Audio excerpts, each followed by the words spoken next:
ini nanti ada jejaring, Pak. Saya mohon nanti Pak Widodo rela untuk menge-share nomor kontaknya agar terjadi komunikasi antara peserta. Ini saya perkenalkan ketuanya. Mana ketuanya, Mbak? Mbak, ketuanya mana? Ketuanya di Zoom. Di mana? Aku ya, itu nanti ada komunikasi, Pak. Ya, ada komunikasi sehingga apa yang terjadi di daerah sebagai keluhan, apa yang terjadi di daerah sebagai masalah, apa yang terjadi di daerah sebagai inisiasi, sebagai gagasan, sebagai perencanaan. Kalau nanti ternyata di Kementerian Kominfo itu ada peluangnya, itu bisa kita kawinkan. Jadi tidak sekedar kita ngobrol-ngobrol habis itu selesai, saya tidak suka itu. Termasuk Mas Lutfi, saya minta benar agar bisa menge-share nomor kontaknya karena Mas Lutfi ini pendiri apa namanya? Bukan, Nusantara pendiri Digital, apa? Nusantara Digital, Pak. Nusantara Digital, Nugi ya, pendiri Nugi. Jadi dia menghimpun teman-teman yang bergerak di menggunakan digital, bergerak di bidang digital ini, baik developer platform atau macam-macam ini cukup banyak seluruh Indonesia. Jadi nanti Mas Lutfi sama Pak Widodo saya harap juga ada interaksi ke depannya sehingga mudah-mudahan dengan cara begini maka seminar ini menjadi benar-benar aplikatif, bermanfaat dan terukur ke depannya. Jadi saya kira itu kebutuhan saya itu Pak Widodo. Ya.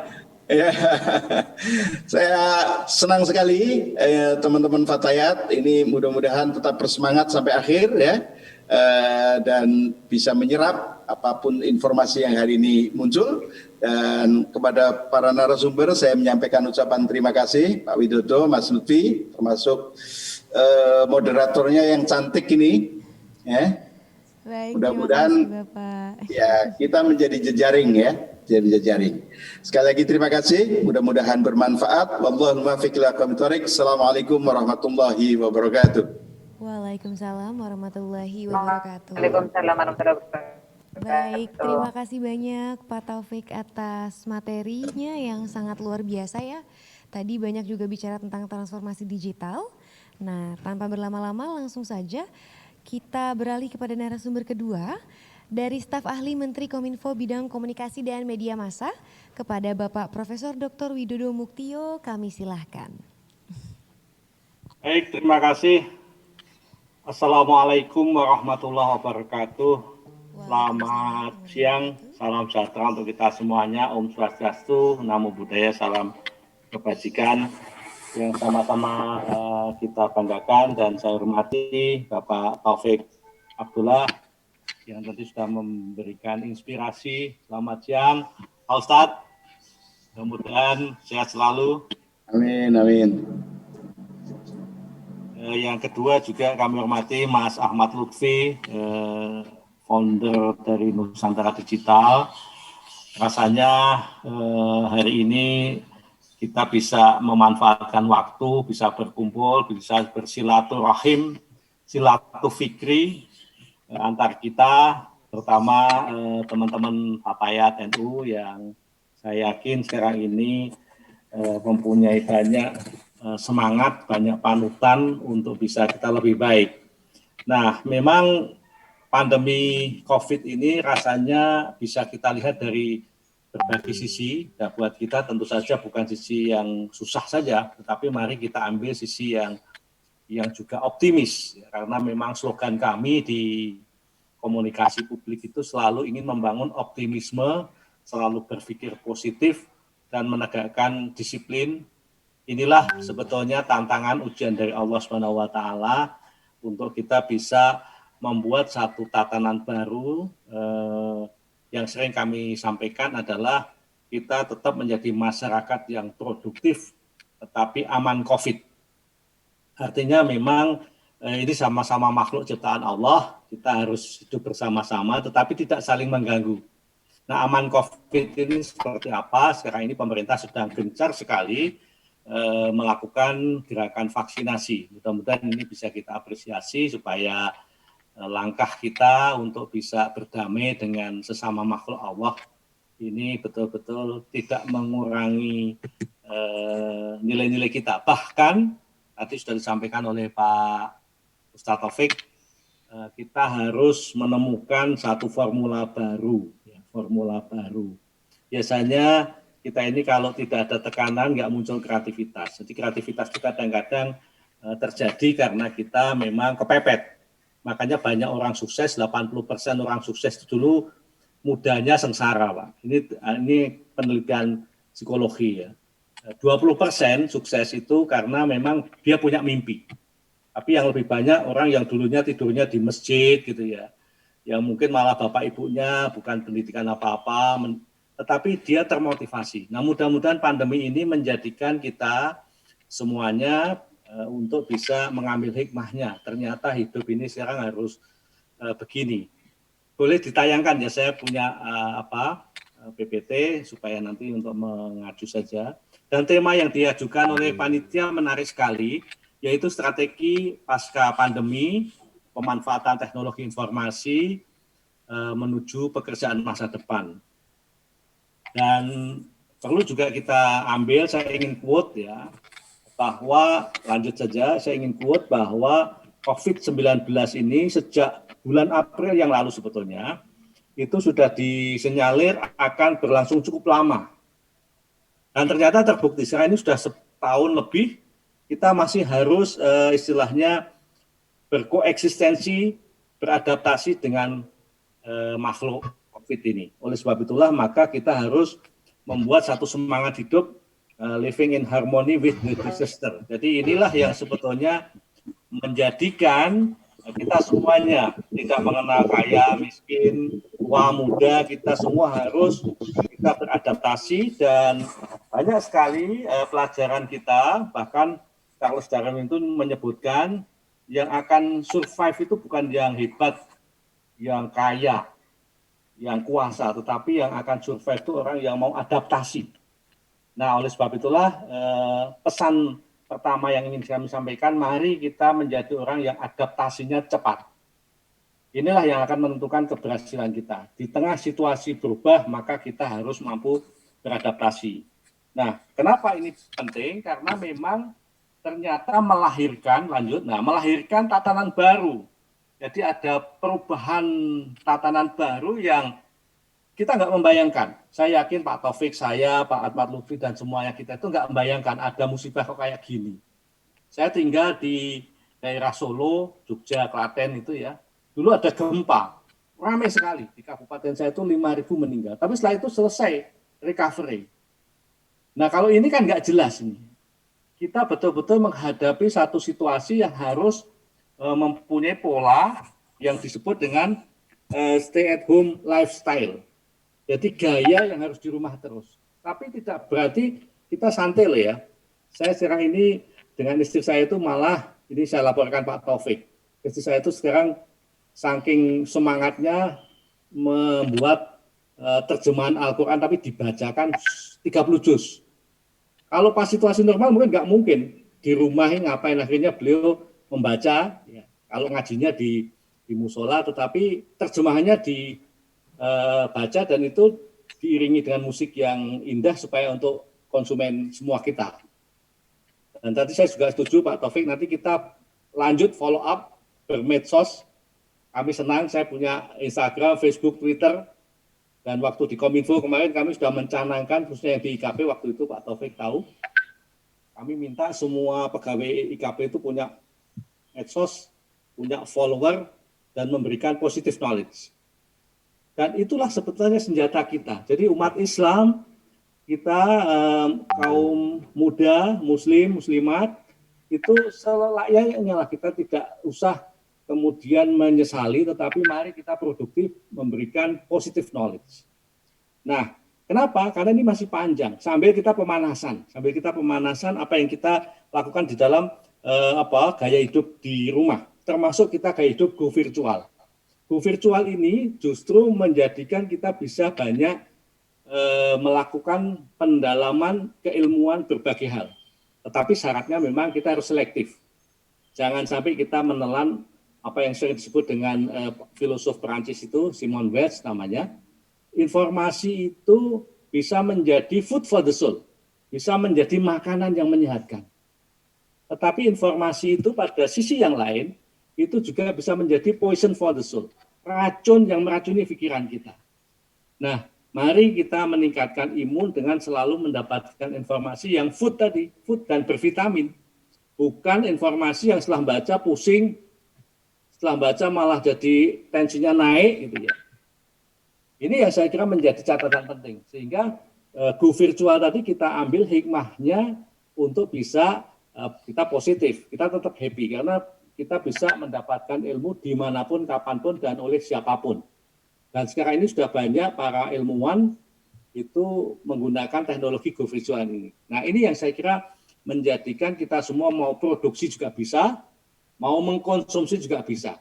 Jadi konsekuensi go virtual itu kan produksi di tangan kita, konsumsi di tangan kita, distribusi di tangan kita. Dan itu bisa menjadi efisien, efektif kerja kita. Jadi masyarakat saat ini dididik oleh Allah untuk menjadi masyarakat yang efektif, bekerja yang efektif dan efisien tentu saja. Nah, ini peluang buat kita. Termasuk di Kominfo, kita menyediakan infrastruktur misalkan, nanti akan saya sampaikan lebih detail. Poinnya tidak hanya infrastrukturnya, hilirnya. Untuk bisa bangga buatan Indonesia, bisa menjadikan kita punya startup, kita bisa jualan online dan seterusnya.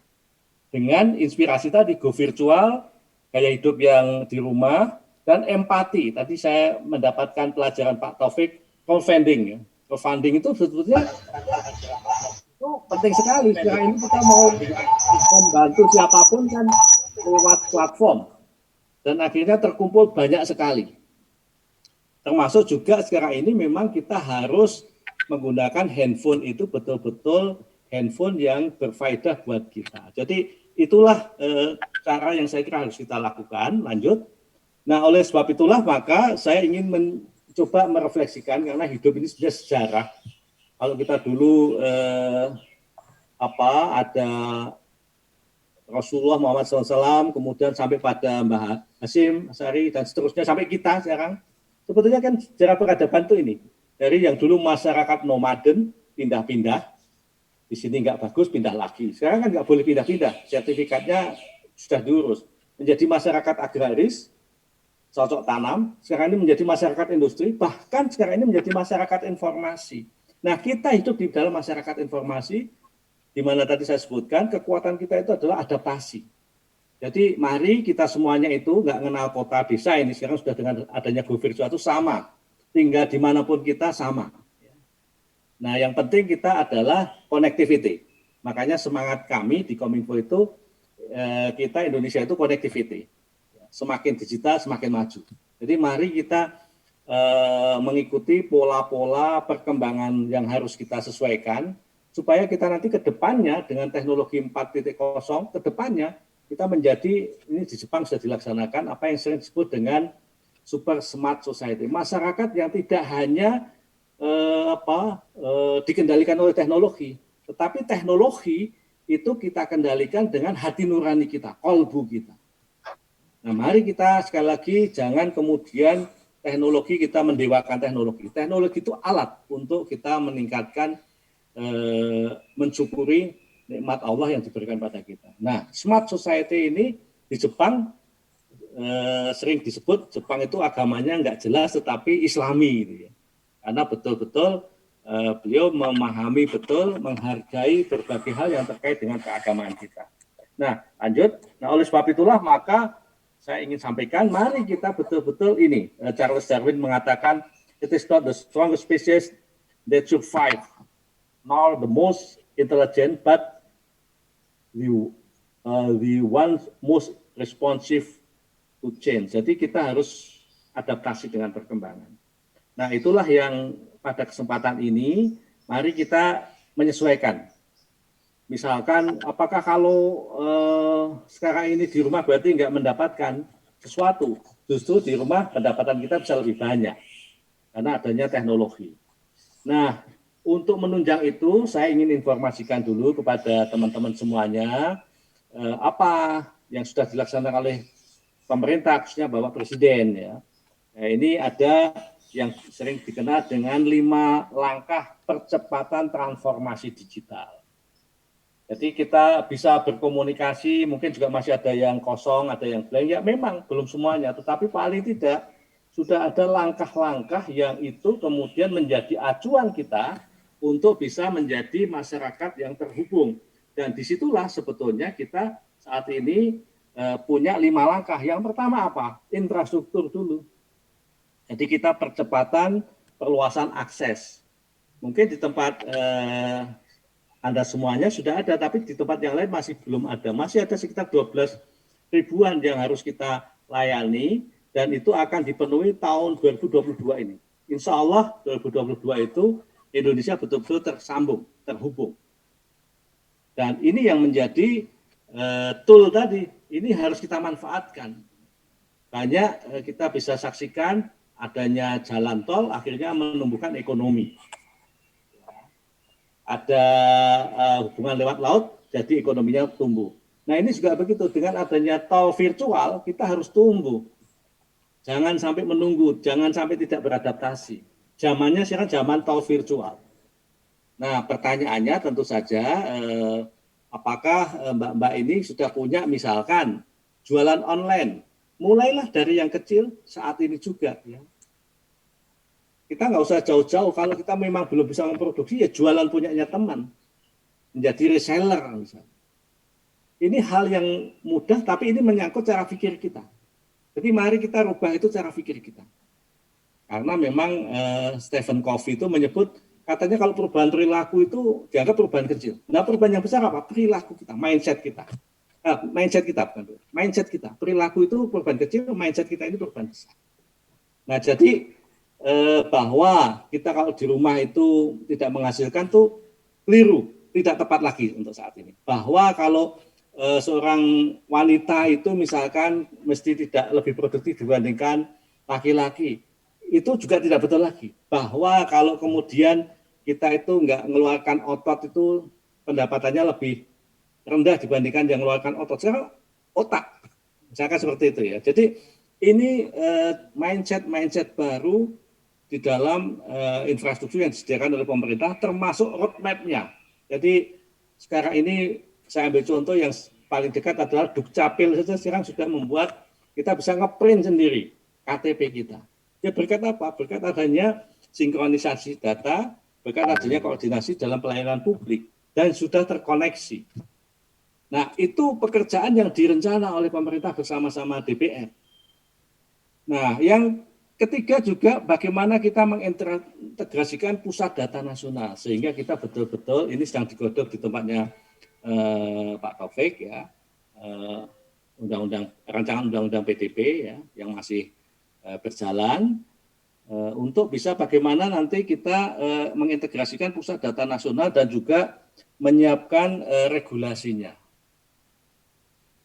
Nah yang keempat tentu yang menyangkut pada talenta digital. Nah kami sangat senang nanti, silahkan saudara-saudara ya nanti kami sangat senang, yuk kita saling like Instagram kita, Facebook kita, Twitter kita, say hello-nan. Ya. Karena kalau kita ini sesama yang punya positive knowledge, niat baik ini berjejaring, insya Allah ya, kita akan punya rumus standar ya, kalau berjamaah itu pahalanya lebih banyak dan hasilnya mesti lebih banyak. Nah kita mari berjamaah virtual. Ini yang juga penting, kita ada namanya talenta digital. Dan setiap tahun kita akan melatih, kalau di Kominfo ada 100.000, tapi targetnya oleh konsultan itu diminta se-Indonesia itu harus 600.000 setiap tahun dilatih. Nah yang kemudian pendanaannya juga. Nah ini jadi ini saya sampaikan, keberhasilan kita menjadi negara yang akan maju ke depan, ya tergantung pada kita. Kita tergantung pada diri masing-masing kita. Oleh sebab itulah, 5 langkah percepatan transformasi digital ini menjadi instrumen yang penting untuk Anda kita tangkap bersama-sama. Dan menangkapnya juga penuh kepekaan. Makin peka kita menangkap, makin kita akan mendapatkan benefit. Makin kita nggak peka, makin kita tidak mendapatkan benefit. Bahkan kalau kita hanya mendapatkan hoax-nya, berita-berita bohongnya, kita malah stres. Bisa jadi kita malah nanti konflik, diadu domba, dan seterusnya. Jadi ini yang saya kira kita betul-betul dituntut adaptasi di tengah virtual ini adalah adaptasi informasi. Karena musuh kita di dalam menghadapi informasi itu tidak hanya kesehatan fisiknya, ya, menghadapi COVID-nya, tetapi juga kesehatan informasinya yang kita dapatkan. Nah, lanjut saya juga ingin sampaikan bahwa apa yang sudah dilaksanakan transformasi teknologi digital ini.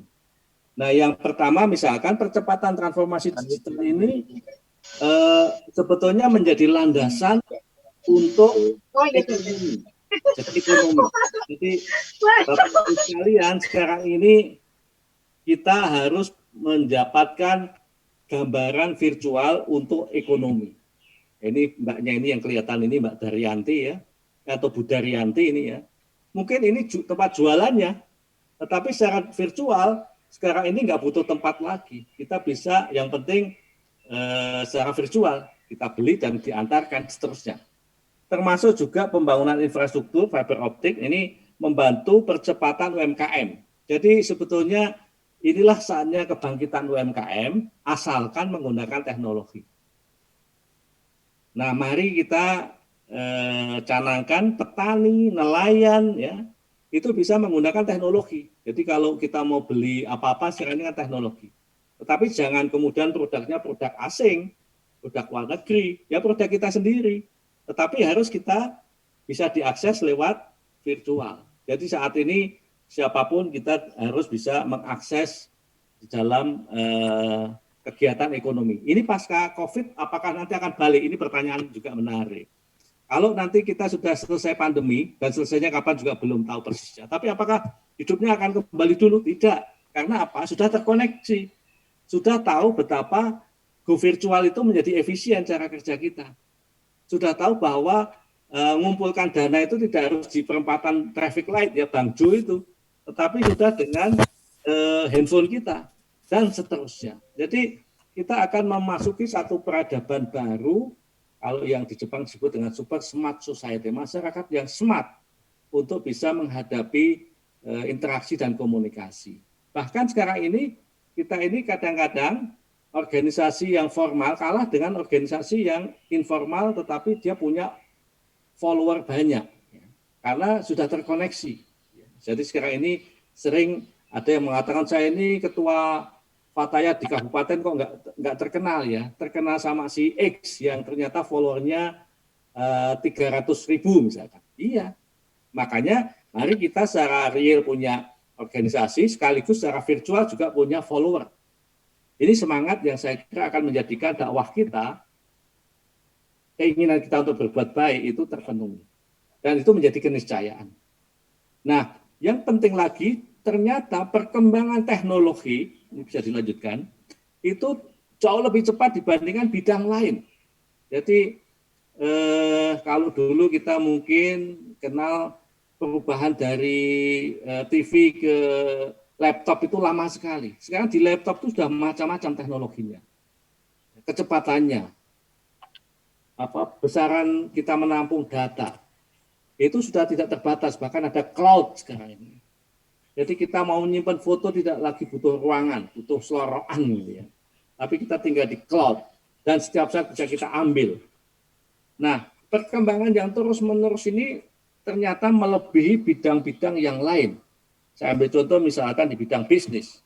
Makanya sekarang ini kita semuanya, apalagi yang masih muda-muda, yang generasi milenial ya, atau yang zilenial bahkan, itu kita harus menangkap peluang ini yang positifnya, dan itu akan mengalahkan orang tua kita. Kalau dulu ini kan mau naik pangkat aja kan mesti panjang.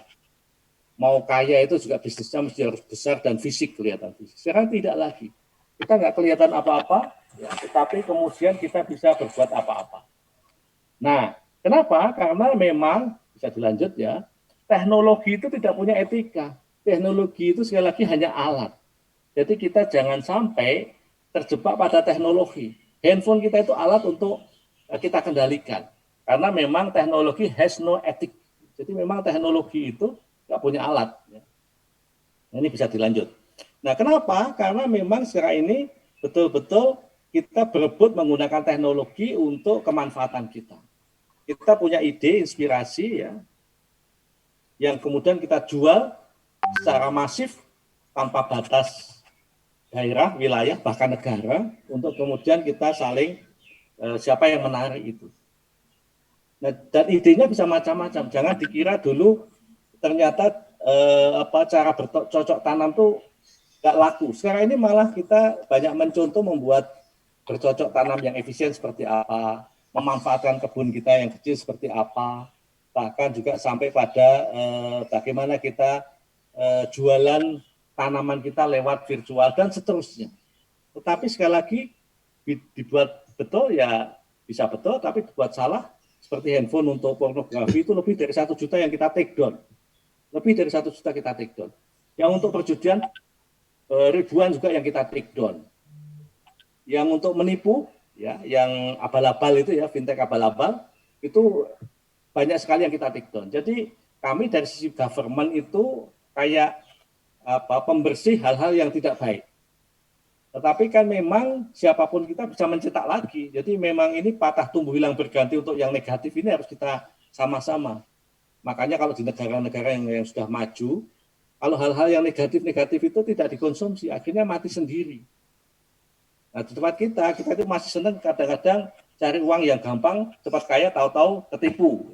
Nah, ini yang saya kira menjadi tantangan kita. Karena memang, memang kita sekarang ini kemana-mana selalu bawaannya handphone. Ini saya gambarkan mobile ya. Jadi kita itu sudah di mana-mana sampai nggak tahu kita ini di mana karena nggak ada bedanya. Dimanapun kita berada nggak ada bedanya. Yang penting sinyalnya ada. Jadi mobile. Dan mobile ini lanjut lagi ya bisa kita pakai untuk transformasi ekonomi. Nah, kenapa? Karena memang sekarang ini misalkan saya ambil contoh belanja lewat online. Belajar lewat online, bertani lewat online, bantu sesama lewat online. Kita nggak usah datang ke satu tempat, tinggal kita kirim. Transportasi online, bahkan kuliner semua online. Kesehatan sekarang ini digencarkan, supaya kita nggak salah membaca info kesehatan, konsultasi dokter lewat online, bahkan diberikan oleh pemerintah. Termasuk juga sampai kita hiburan kita semua lewat online. Nah, inilah yang kemudian kita betul-betul harus bisa lanjut apa yang disebut dengan the best way to predict the future is to create it. Jadi bagaimana kita kemudian mencipta apa yang ada di situ. Jadi konsekuensi apa yang akan ada di balik yang terjadi karena teknologi itu. Nah, ini yang saya kira mesti kita pahami.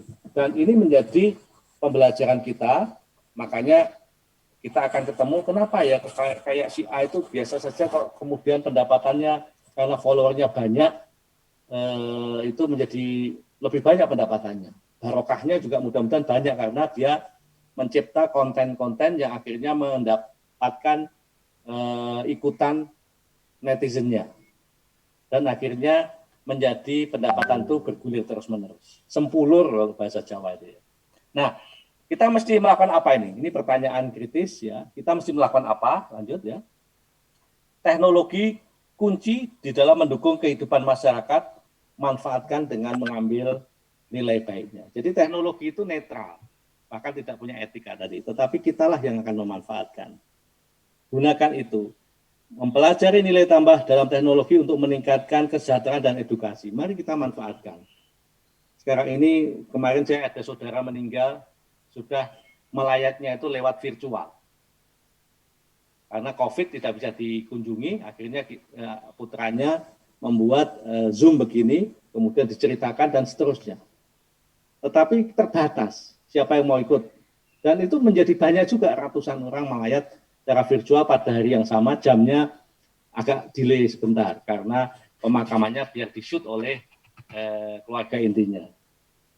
Termasuk kita juga harus lebih fokus pada human skill. Jadi ini yang saya kira penting, bagaimana kita mencipta komunikasi, menjadi orang yang punya kompetensi komunikasi, mempunyai leadership, ya, ketahanan dalam kepemimpinan kita, termasuk juga curiosity, keingintahuan, ya, kok bisa begini ya, kok bisa begini ya. Ini pertanyaan yang terus kita coba jawab, kok bisa begini ya. Kemudian komprehensif, dan juga mari kita suka membaca lah informasi-informasi itu. Tetapi membaca yang bukan poison tadi, bukan racun, tetapi membaca yang food, yang menyehatkan. Sebetulnya hati nurani kita itu selalu ingin mendapatkan yang bersih. Jadi kalau mendapatkan hal-hal yang tidak baik itu mesti deg-degan atau emosi muncul. Nah, kalau sudah deg-degan atau emosi muncul, jangan lanjutkan malah di-share, tetapi diamkan dulu. Kalau dalam bahasa agama ya wudhu dulu, ya. Kita mau sholat bersih dulu, nanti kita akan mensikapi, kita harus mensikapinya lebih arif. Nah, ini yang saya kira menjadi penting karena